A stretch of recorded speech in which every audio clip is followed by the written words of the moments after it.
வணக்கம். தமிழக அரசு உத்தரவின் அடிப்படையில் நகர்ப்புற உள்ளாட்சி அமைப்புகள் மீண்டும் சொத்து வரியை 6% உயர்த்தி இருக்கிறது.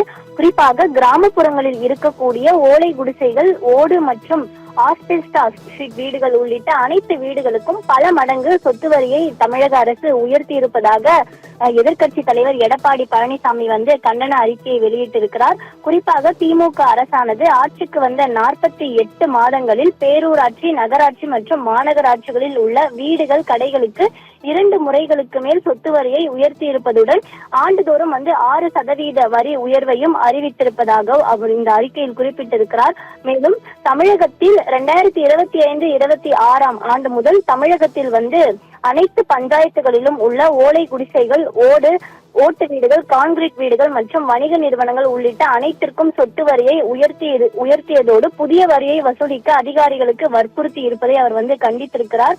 குறிப்பாக கடந்த 2021 ஆண்டு மே மாதத்தில் இருந்தே கழிவுநீர் அகற்றல், குடிநீர் கட்டணங்கள் மற்றும் மின் கட்டணங்கள் ஆண்டுதோறும் 6% உயர்த்தப்பட்டிருப்பதாக இவ்வறிக்கையில் குறிப்பிட்டிருக்கிறார். குறிப்பாக கடந்த 2024-25 ஆண்டு முதல் தமிழகத்தில் அனைத்து ஊராட்சிகளிலும் உள்ள புதிய வரி விதிப்பு ஆன்லைன் சேவையை இந்த திமுக அரசு முடக்கி வைத்திருப்பதாகவும், புதிதாக வீடு கட்டிய மக்கள் வரி நிர்ணயத்திற்கு விண்ணப்பிக்க முடியாமல் தவிப்பதாகவும் அவர் தெரிவித்திருக்கிறார்.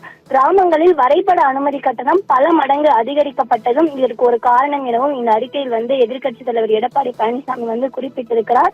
கடந்த 4 ஆண்டுகளாக திமுக அரசானது பஞ்சாயத்து பகுதிகளுக்கு வீட்டு வரி, தண்ணீர் வரிகளை உயர்த்தி இருப்பதை வன்மையாக கண்டிப்பதாகவும், பஞ்சாயத்து பகுதிகளுக்கு உயர்த்தப்பட்ட வீட்டு வரிகளை திரும்ப பெற வேண்டும் எனவும் எதிர்க்கட்சி தலைவர் எடப்பாடி பழனிசாமி இந்த தனது கண்டன அறிக்கையில் குறிப்பிட்டிருக்கிறார்.